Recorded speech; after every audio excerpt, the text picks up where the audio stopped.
Usa ka pagtuo, usa ka tingog, usa ka katawhan.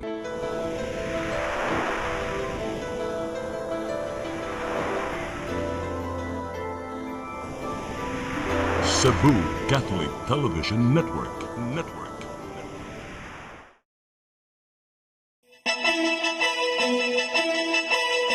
Uluhan sa mga balita sa Sayri 47. Seguridad sa mga tourist destination.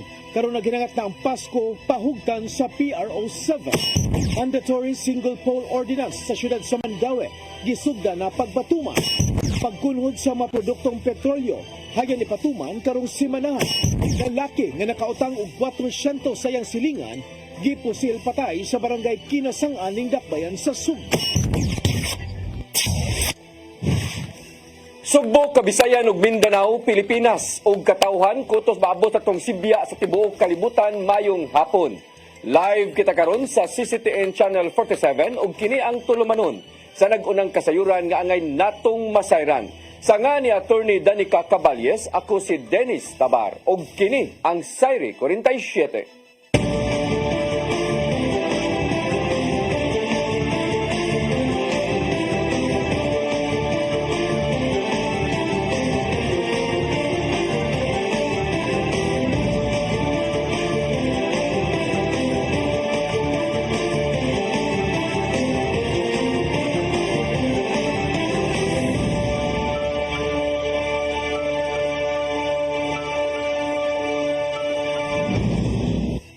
O karon sa kumpletong detalye sa atong mga balita, PRO7 kun Police Regional Office 7 mopakusog sa ilang deployment sa mga dapit nga taas ang krimen. Subay na sa pagsugod sa mga kalihukan sa Pasko. Tourist destination, pahugtan ang seguridad aron mabantayan ang mga langyaw ug lokal nga mga mobisita. Ang kasayuran ihatod ni Arnold Bustamante. Napaglatawan sa Police Regional Office 7 nga mosaka ang krimen sa Tibok Central Visayas ning nakaduol na ang mga kalihukan sa Pasko. Mato ni Police Lieutenant Colonel Jerry Spilare, spokesperson ni Police Brigadier General Antonio Abirin, hepe sa kapulisan sa Rion 7 nga usa silang gitan-aw nga mosaka mao ang theft and robbery nga gitawag nila og economic crimes tungod ni himo na og adjustment sa laga personal deployment sama sa pagbutang og mga daghang puri sa mga strategic areas adlaw ug gabi. Mipasabot si Pilare nga doon na sila crime clock ug unsa nga mga lugar nga taas ang kaso sa tulis ug pagpanguot ug ubang pangmatang sa krimen nga mausab karon ang ilahang kapatutukan sa deployment sa gitiliman tanan lugar ang gamadukop sa presensya sa pulis. Nag-intensify sa ato ang pag-deploy og mga police personnel on strategic areas day and night, no? Very crucial po na we should know when to deploy our police personnel kay we all know that we cannot cover every inch of our area of responsibility, but we can strategically deploy our police personnel dito sa crime-prone areas, sa mga kanang mga oras nga wherein the commission of crime is probable. Epektibo kini nga pamaagi pasabot ni Pilares sanglad sa sulod dulan sa usa ka tuig gikan Enero og sa katapusang bahin sa Oktubre miubos og 13% ang index crime volume sa tibok Central Visayas ning pagsulod sa buwan sa Disyembre ni Mando Pasi Abirin sa tanang City Provincial Police Office Directors nga pahugtan pangilang police presence sa kadalanan tungod sa pagdagsa sa mga tao sa mga financial institutions. Kini nga panahon mo'y ampay sa mga kriminal tungod kay mosaka ang ekonomiya niini sa usa ka lokalidad gumikan sa gipanghatag nga bonus sa matag kumpanya sa mga trabahante. Gawas nini nakanusab ang mga kalihukan o aktibidad sa matag lokalidad subay sa pagsaulog sa Pasko nga gumikan niini gimanduan sila nga pabutangan og daghang pulis ang kadalanan. Mato ni Pilari nga nakigalayon ang PRO7 sa lain-laing nga hinsa sa gobyerno nga motabang usab kanila sa pagmonitor sa mga kriminal nga posibleng mangigo ning panahon sa Pasko. Daila na ang isla sa Sugbo ug mga kasikbit nga mga lalawigan nga tourist destination ug ilang gilauman nga murag sa ang mga bisita gikan sa lain-laing lugar. Tanang lugar nga bisitahon sa mga lokal ug langyaw nga mga turista gipaalerto na usab sa PRO7. Arnold Bustamante, CCTV. Giauhag ni Consel Ray Galon ang Cebu City Anti-Mendicancy Board o ubang nga hingtungdang ahensya nga himuong dali ang application alang sa mga magkaruling sa gawas. Giduso ni Gyalon ang resolusyon sa konseho aron awhagon ang Business Permit and Licensing Office kung BPLO nga paspason ang proseso sa caroling permits. Gikinahanglan usab nga magpahigayon og halapad nga pagpasabot sa publiko ang BPLO kalabot sa Anti-Mendicancy Ordinance ubos sa City Ordinance number 1631. Samtang pakusgan pa sa Anti-Mendicancy Board ang ilang kampanya ngadto sa mga lugar diin sagad mangadto ang mga manaygunay. Dugang panigyalon nga gikinahanglang pabantayan sa Cebu City Transportation Office ang karsada aron malayo sa risgo ang publiko apil na ang mga manaygunay.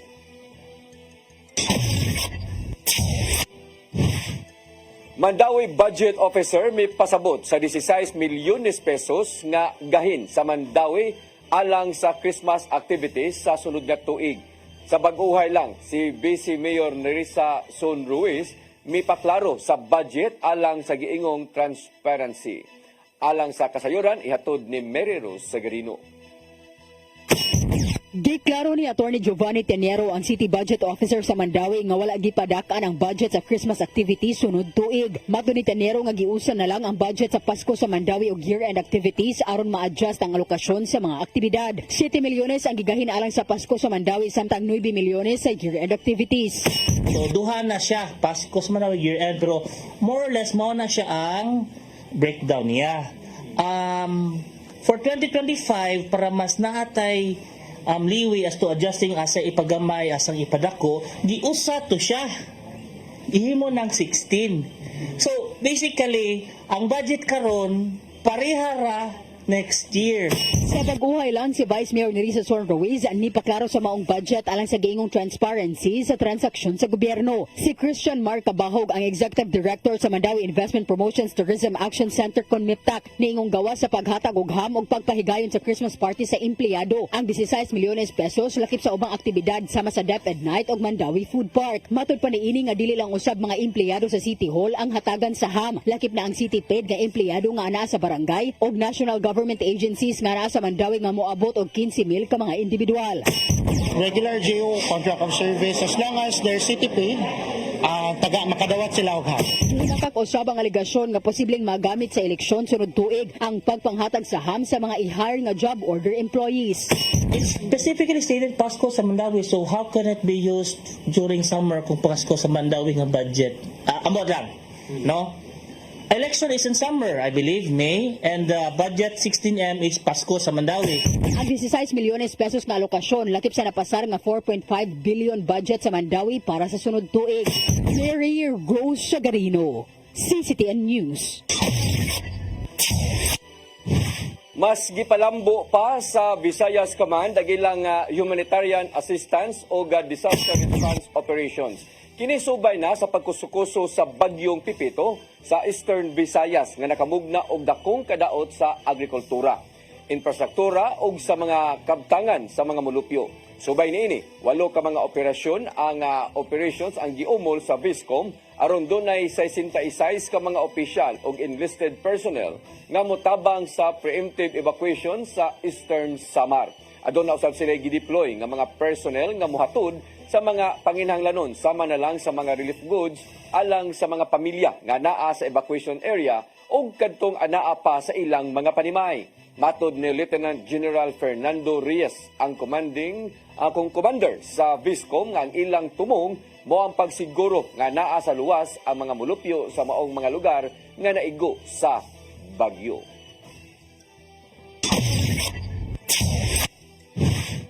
Proseso alang sa mga nagpuyo sa Cebu City ubos sa 93-1 Ordinance dalion na sa Pag-ibig Fund. Kini ang nahimong pasalig sa ilang kadagkuan ngadto sa Kapitolyo. Ang kasayuran ihatod ni Gian Navarro. Gipadali na sa Home Mutual Development Fund kung Pag-ibig Fund ang proseso sa housing loan application alang sa mga nanimuyo sa Cebu City ubos sa Provincial Ordinance 93-1. Nagkita silang Governor Gwen Garcia o Attorney Robert John Cosico, Deputy CEO sa Pag-ibig Fund sa Hong Kong sa milabayng semana. Nakahigayon sa panagsabot ang duha bahin sa gidangatan sa 93-1 beneficiaries sama na lang sa pagproseso sa ubang gikinahanglang dokumento. Hangtod nga ni pasalig si Cosico nga tukang Garcia, nga padalion na nila ang proseso sa mga rekisitos aron hayan maaprubahan ang housing loan application. Kini na ang resulta sa nimong panawagan ni Garcia ngadto sa katagkuan sa Pag-ibig Fund. Usa sa mga nasugatang kakulian mao ang deed of sale sa luna nga ihatag nato sa mga nakapahimos diin pirmahan pa kini sa Kapitolyo. Sumapa ni Paul Talakay sa Pag-ibig Fund Visayas nga naapa sa 50 ka mga applications ang naaprubahan. Din pipila kanila nagpuyo sa luna sa OPRA. So far, the OPRA applications, meron ng approval. We're just waiting from the province of Cebu to comply all the necessary requirements para magka-release na tayo. Naglangkop ang 93-1 sa 11 ka mga barangay sa Cebu City, sulod sa 51 ka ektaryang luna. Nagpaday nino ng ilang transaksyon sa ubang lugar, ilabi na katong adunay mga kakulian sa pagpahimutang sa puy-anan sa mga beneficiaries. Roadway, abway, klaro, walang mga encroachment. So, those are the challenges. But for OPRA, na solve namin yun, yung sa OPRA. That's why we have already approvals for OPRA. Si Rio Chavez nga magkinahanglan og hangtod 3 ka buwan ang pagproseso una pa maaprobahan ang housing loan application nila. So ngayon, kung walang title yan, and eventually, simba ko lang ma-foreclose na to for failure to pay for a certain period of time, we cannot dispose it because it's not titled. And somehow we also avoid yung mga conflicts, no, within yung mga adverse claimants, etc. Sa ikayong maaprubahan na ang proseso, makapaymus na sa hingpit ang 10,000 ka mga tag-iya o balay ubos sa 93-1 Ordinance. Gian Navarro, CCTN News. Labing halapad nga Cliff Care Center sa Visayas giablihan na sa ikapito nga andana sa Cebu City Medical Center. At imanon ang kadto mga dunay kakulian kung mga diferensya sa baba sa mao nga pasilidad ang mga pasyente gikan sa operasyon hangtod na sa aftercare. Ang kasayuran ihatod pagbalik ni Gian Navarro.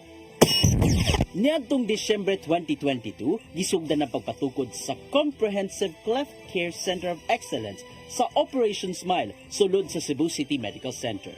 Pagkalabay na sa 2 ka tuig, abli na og andam ng alagaran alang sa mga kinahanglang operahan ang ngabil og alingagngag. Libre kining mapaymuslan gikan sa operasyon hangtod na sa aftercare services. Gitambungan sa managlaing donors, ingon man mga opisyal sa Cebu City Government o Department of Health 7 ang hingpit nga pag-abli sa mga pasilidad nga nimutang sa ikapitong andana sa CCMC. Andam na ang operating rooms, speech laboratory o uban pa alang sa mga buot makapaymus nini. Gawas sa mga pasyente sa Cebu City, andam usab nga alagaran na mga pasilidad ang mga nagagikan sa silingang lalawigan sa Visayas. Sumapa sa Hospital Director sa CCMC nga si Dr. Peter Mancao nga makahatag og higayon ang mga local doctors nga makakaton ang mas advanced nga cleft care. In fact, ang atong mga medical doctors dihapon, Cebu-based na. Dili pare sa una nga moanhi pa diri o nya mo lakaw rasad. Kini karon naa na gyud tay ato nga mga doktor nga lumad gyud nga taga Cebu, yan niya gyud sa Cebu na base. Ang Cleft Care Center mo'y bunga sa pagtinabangay tali sa Operation Smile Philippines, Cebu City Government ug mga donors. Namugna usab ang katukuran tungod na sa pagtampo-tampo sa mga nihatag og donasyon. Alang nila, yatagan og pagtagad ang kaugmaon sa mga bata, pinagi sa pagpaayo na sa ilang mga ngisi nga libre. So we are already here. So wala gid sila problema. Di na sila maghuwat nga. Kung di sila maoperahan karon, maghuwat sila for next year. Karon dili na. Ari na lang sila diri and they can have the operation for free. So malipay ta nga makatabang nga para kining mga bataa ug unsay ilahang pangandoy sa ilang kinabuhi in the future matuman gayon. Ganito ni Mayor Raymond Alvin Garcia among kalambuan isip tilimadon nga magpaday na ang paghuman sa bag-ong CCMC building. It raised our status as being really serious in in our medical endeavors, and initiatives. Ipasali usab ang kadagkuan sa Operation Smile Philippines nga abli sila alang sa mga magpahimos sa libreng operasyon ug aftercare services. Parang papunta dito, tapos yun yung start ng comprehensive care. May consultation, may clearance, kung may surgery, pwede ma-schedule surgery, meron kaming dental, speech, nutrition, and psychosocial care. Libre lahat. Araw, CCTN News. Musunod, mandatory single pole ordinance sa siyudad sa Mandaue gisugda na pagpatuman kada og daghan pa mga balita sa pagbalik sa Sayre 47.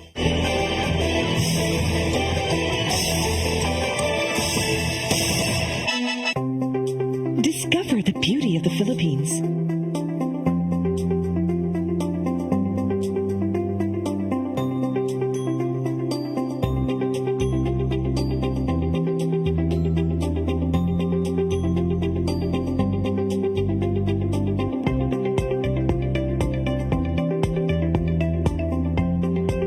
With Philippine Airlines, the country's flag carrier.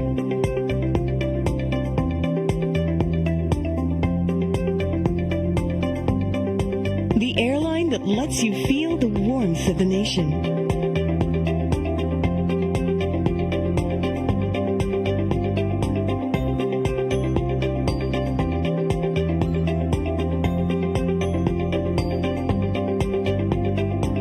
Mabuhay!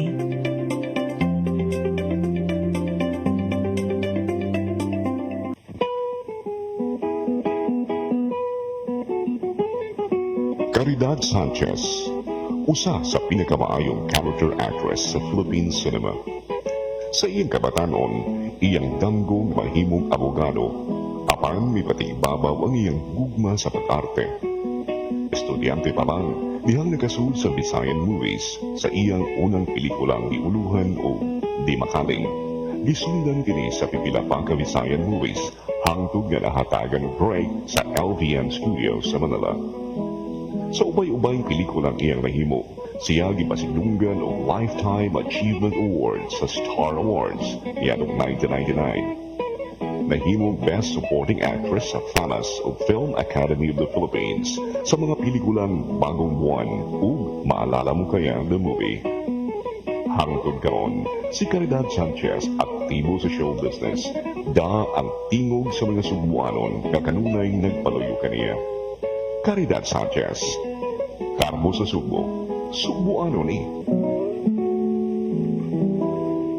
Migo George! Oh, ako. Ang sama ng tanawan niyo? Kalma lang ni Gorido.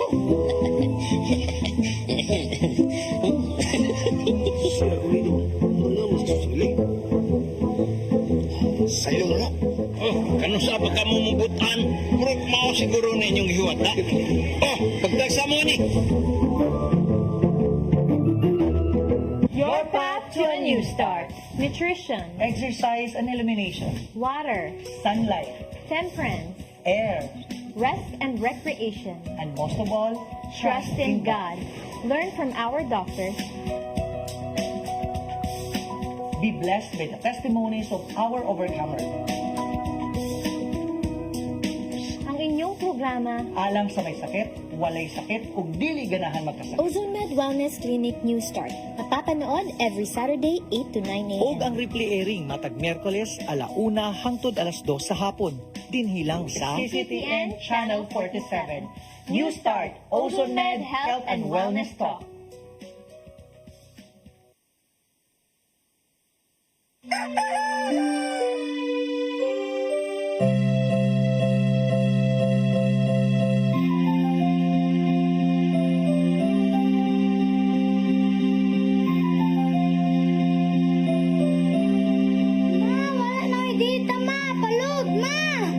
Sorry ma'am, na-late ko.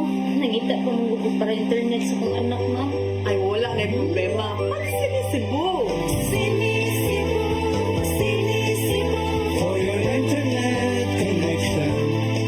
And for the signal of your cable TV. So fast and straight the transmission to your home. Sinisibo. Sinisibo. Sinisibo. Offers you to have fiber optic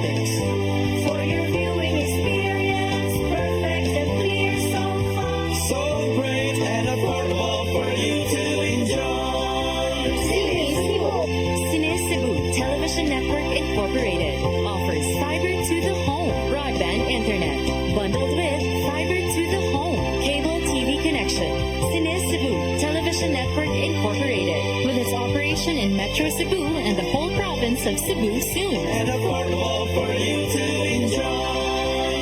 Cine Cebu.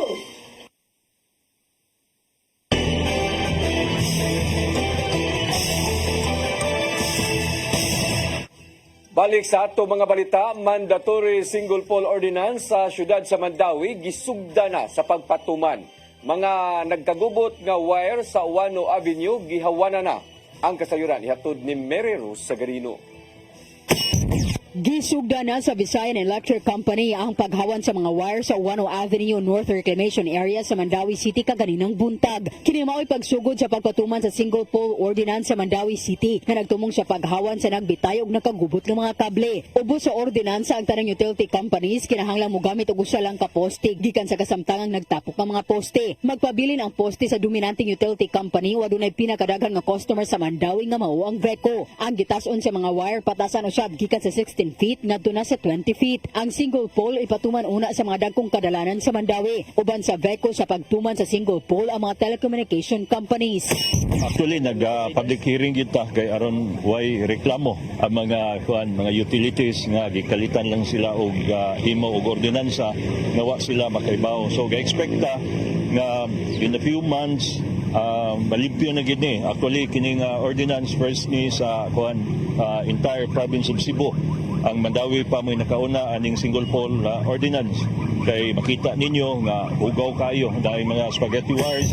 Citywide, yaman natin kuhan. Nalingkod natin sa Visayan Electric Company na kanila giuna na po direct. So kuhan limpyo na ditanawan. Limpyo na kay as promised by kuhan, si Raul Lucero. Gitinguha nga walay mahitabong disruption sa kuryente ug internet atol sa pagpatuman sa operasyon. Hopefully good walay disruption, no? So paningkamutan gyud nato nga wala now. Just in case lang gyud nga naay maputol in the process of nga pagkuan naay naputol nga wire, ayuhon ra po nagbalik sa ato ang mga service provider po. Pero wala gyud na intention nga naay ma-disrupt. Ang Mandawi nakigalayon usab sa telco company sa paghawan sa nagbitay nga kable sa uban pang daan sa syudad. Mo lang karon recently is katong bundling pa man. Then karon uprooting na gyud og katong mga kuan ba, poles ba. Mary Rose Sagarino, CCTN News. Napanglantawan nga ipatuman sa mga kompanya sa lana ang pagkunhod sa mga produktong petrolyo karong simana subay na sa paglihok sa kalibutanong merkado. Matod sa Department of Energy Oil Industry Management Bureau nga posibleng mokunhod ang presyo sa matag litro sa gasolina sa tag 70 centavos ngadto na sa piso. Mukuno usab ang presyo sa krudo sa tag 65 centavos ngadto na sa 95 centavos matag litro. Samtang 80 centavos usab ang ikunhod sa matag litro sa kerosene.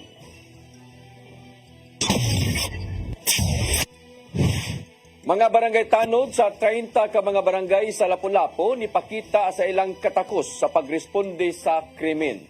Atol kini sa ilang pagsaulog sa Barangay Public Safety Officer kon na BPSO day karong adlaw. Ang kasayuran ihatod ni Crystal Joy Filerta. Nipasundayag sa ilang nakatunan unsaon pagresponde sa mga krimen ang mga barangay tanod sa Dakbayan sa Lapu-Lapu alang sa gipahigayong Marching and Drills Command isipag sa ulog sa Barangay Public Safety Officer kon BPSO Day karong adlaw. Kung din ang 30 ka mga barangay ang nisalmot apan gigrupo sila sa 8 ka cluster. Gibutyag ni Gary Lau, ang Pangulo sa City of Lapu-Lapu Office for Substance Abuse Prevention kung CLOSAP, nga ang pagpahigayon ni ini aron nga masukod ang ilang katakos ug ang ilang nakatunan. Sigun pa niya nga mga hepe sa matag police stations maoy nag-train kanila. Itong ituyo para dili lang pamorma, kundi apil na pod ang pag-execute nila. Apil na pod ang unya kanag uniform sila, apil pod ang pag-respond sa atong mga crime. Ang Cluster 8 nga gilangkuban sa Barangay Agus, Suba Basbas, Basak ug Barigondon mao'y napili nga mao'y pinakanindot og execution sa mga drills nga ilang nakatunan ug tungod niini nakadawat sila og 15,000 pesos. Mahinumduman nga niadtong buwan sa Hulyo ang 600 ka mga barangay tanos nakadawat og bag-ong uniform nga mauusab ang ilang gisulob kaganihang buntag. Sa maong higayon usab ni pasalig si Mayor Junior Dahongchan nga makadawat og incentives ang tanan 20 ka mga barangay tanod matag barangay kung ugaling madeklara silang drug cleared o drug free barangay. Ug tungod kay aduna nay 13 ka mga drug-free barangay ug usa ka drug-cleared barangay ang Lapu-Lapu, sigon pa nilaw nga giproseso na ang madawat nga tag-1,000 sa 280 ka mga barangay tanods. Crystal Joy Filerca, CCTN News. Nagkahiusa og nagtinabangay ang lalawigan sa Sugbo ug lalawigan sa Bohol pinaagi sa Sisterhood Agreement. Kini ang giduso atol sa joint session tali sa Provincial Board ug duha ka mga probinsya karong hapon sa Cebu Provincial Capital. Gipangamahanan nila ni Board Member Glenn Anthony Soco, Michael Joseph Villamor ug Giselle Ray Villamor ang mao nga resolusyon. Tinguha sa Sisterhood Agreement mao ang pagtinabangay sa duha ka mga probinsya gikan sa turismo, patigayon, ekonomiya ug uban pa. Ang Cebu ug Bohol na lang ang nahabilin nga lalawigan sa Central Visayas human nga namugna pinagi sa balaod ang Negros Island region di nalakip na ang Negros Island ingon man ang lalawigan sa Siquijor.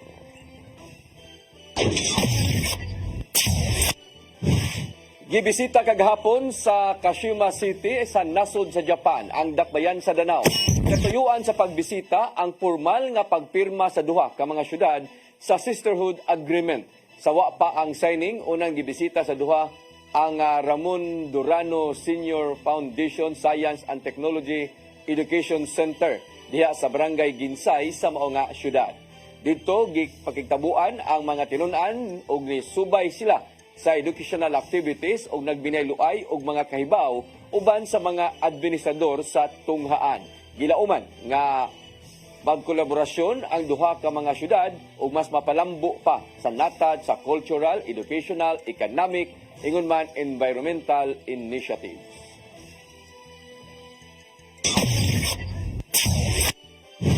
Walag tuo ang kasong giatubang ni Cebu City Mayor Raymond Alvin Garcia, pinasikad lang sa pamulitika. Mitambag siya sa mga niduso og reklamo nga mas maayong mudangop na lang pirmi sa korte alang sa saktong interpretasyon sa balaod. Ang kasayuran ihatod ni Gian Navarro. Gilauman ng daan ni Cebu City Mayor Raymond Alvin Garcia ang wag tuo nga mga kaso bato kaniya ning singabot nga eleksyon. Sa nakalabayng semana, moabot sa di mo menos 5 ka mga reklamo ang giatubang ni Garcia gikan sa managlaing kampo. Usa nini, miduso og kaso ang pipila ka mga sakop ni kanhi Mayor Michael Rama batok kang Garcia tungod sa giingong nepotism. Bato di Garcia nga mas mayong ipadangat na lang ang reklamo ngadto sa mga hingtungdang korte inay nga muhimo og kasamok sulod sa City Hall. Duda usab sa kasamtangang mayor, pinasikadan sa pamulitika. Labi na, if you want to put a candidate down, you will always file cases. Ang pangutana diya, nabay unod ang imong kaso. Diba? Ang kabilin hinuon ng hugot nga seguridad sa Cebu City Hall, kapinsimana ang nakalabay human sa natabong tensyon. Apan na paglantawan ni Garcia nga posibleng maabihan pagbalik ang mayor's office sa higayong maproseso na ang kaso, ingon man nga masuta na ang ebidensya. Actually, na-preserve naman crime scene. I think pictures have already been taken. In fact, the cases have already been filed in court and you can ask Attorney Christine. So I think libkaso na ginin nato ning diring dapita. Sa posibleng pagbalik ni kanhi Mayor Rama sa City Hall kay wala man matugpag-giila ang desisyon sa ombudsman, mitambag ang kasamtangang mayor nga mas maayong modangop na lang sa court. Don't come here and assert that you are an employee. Sakto ilang ibuhat ni file sila kaso. Let the courts of law decide on your status as an employee. So kato ilang ibuhat sakto to. No, rather than come here and bombard the office of the mayor and the other offices here and disrupt the services in City Hall. Navarro, CCTN News. Mosunod, lalaki nga nakautang og 400 sa iyang silingan, gipusil patay sa barangay Kinasangan sa Dakbayan sa Sugbo. Kanaog daghang pa mga balita sa pagbalik sa Sayre 47. Discover the beauty of the Philippines.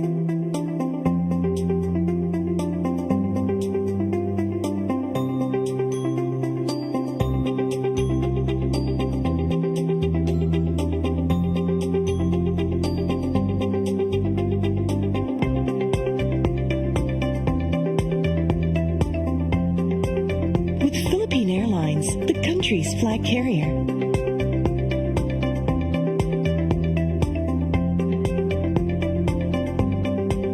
the airline that lets you feel the warmth of the nation.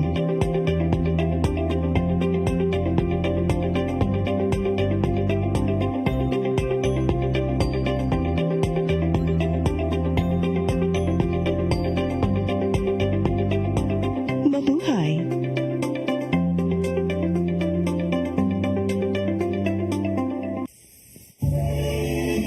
Ben Zubiri, kompositor, artista sa bantawan, pelikula o radyo. Mas nailhan sa ngang Iyo Carbo. Si Ben Zubiri ang isubuan sa may kamatayong awit Matud Nila.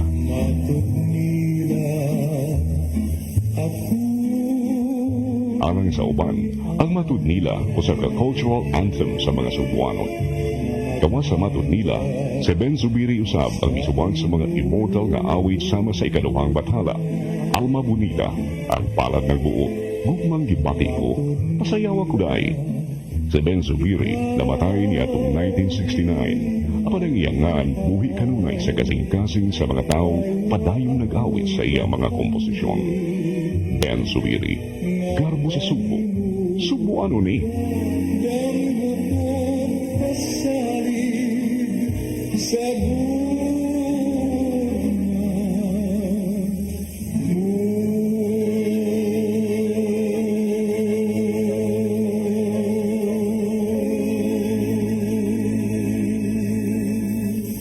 Your path to a new start. Nutrition, exercise and elimination, Water. sunlight, Temperance. air, Rest and recreation. and most of all, Trust in God.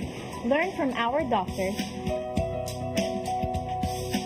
Be blessed by the testimonies of our overcomers.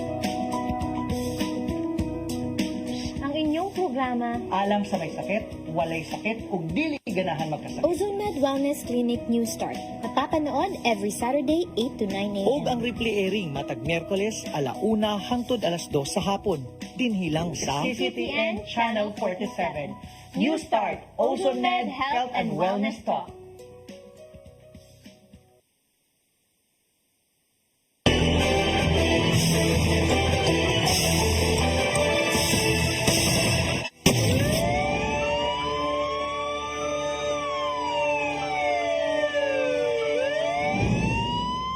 Balik sa atong mga balita, lalaki nga nakautang og 400 sa iyang silingan ug wa mo bayad gipusil patay sa barangay Kinasang-an, Dakbayan sa Sugbo. Responsable sa krimen, nag-edad og 18 anyos, dali nga nadakpan o gilusad sa gilusad nga manhunt operation sa Inayawan Police Station. Ang kasayuran ihatod ni Arnold Bustamante.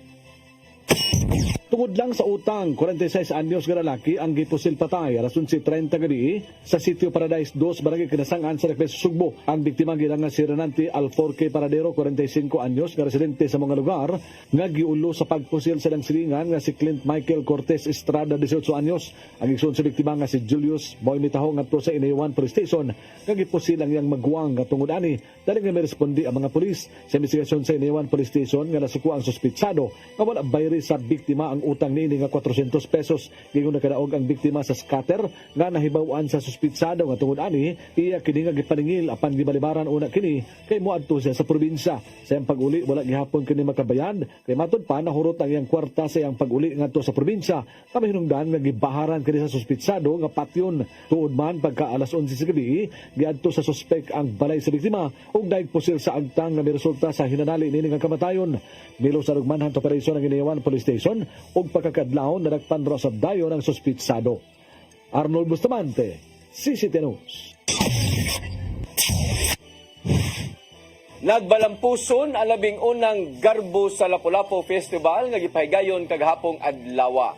Sa 14 ka mga contingents ang PC Festival sa Barangay Basak mo'y naghakot sa award. Ang kasayuran ihatod ni Crystal Joy Filerca.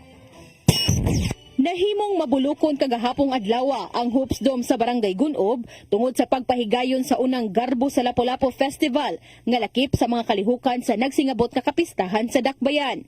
Kung diin 14 ka mga barangay ang nisalmot og nipakita sa ilang tagsa-tagsa ka mga festival nga mo'y ilang ikapasigarbo sa ilang barangay. Ug ang PC Festival sa Barangay Basak mao'y nang hakot og awards. Sila mao'y champion sa Grand Ritual Showdown ug Street Dancing Competition. Tungod niini, gidawat nila ang 300,000 pesos isip kampiyon sa Ritual Showdown ug 50,000 pesos ang ilang gidawat isip pagdaog sa street dancing competition.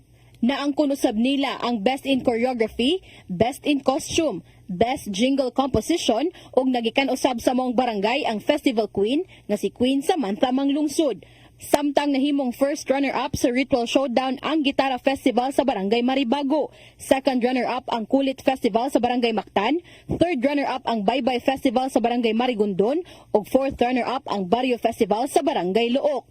Ang Gitara Festival usab mao'y napili nga Best Intro Video ug ang Kulit Festival mao'y nakalangkat sa Best Tourism Video.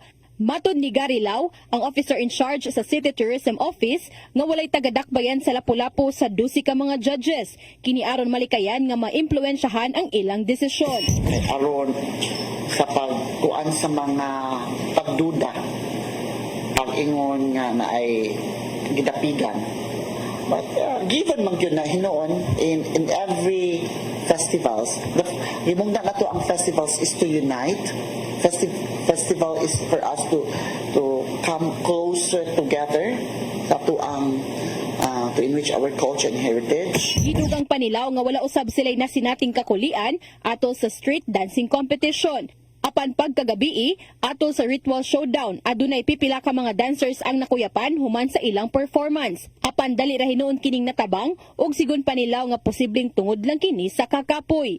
Nibutyag silaw nga nagmalampuson ang pinakaunang garbo sa Lapu-Lapu Festival human mapakita sa 14 ka mga barangay ang ilang kultura ug tradisyon.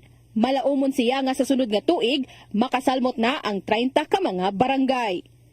Crystal Joy Filerca, CCTN News.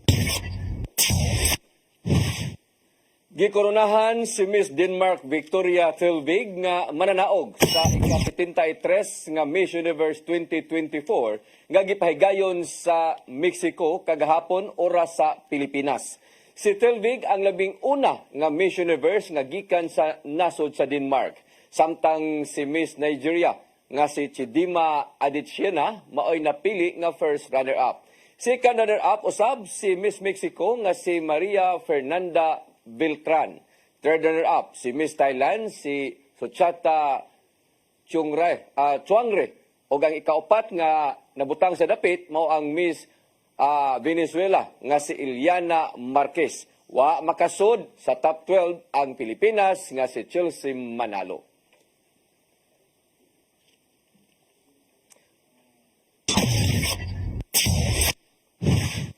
Mao kadto naglangkob sa atong mga balita sa Sayre 47. Sa atong nga Christmas countdown, 37 kaadlaw na lang sa dili pa ang Pasko. Sa nga ni Attorney Danica Caballes, ako si Dennis Nabar. Hantod ugma, dinigyapon sa inyong paboritong tulumanon, Sayre 47.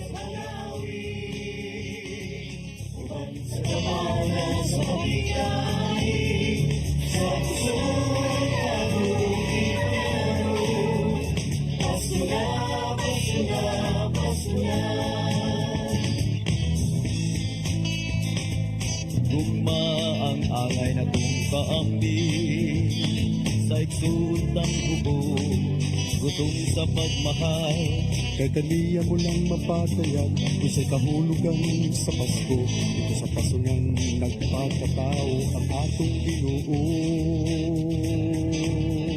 Pasunga, pasunga, pasunga, pagbulan kita sa pagdawin.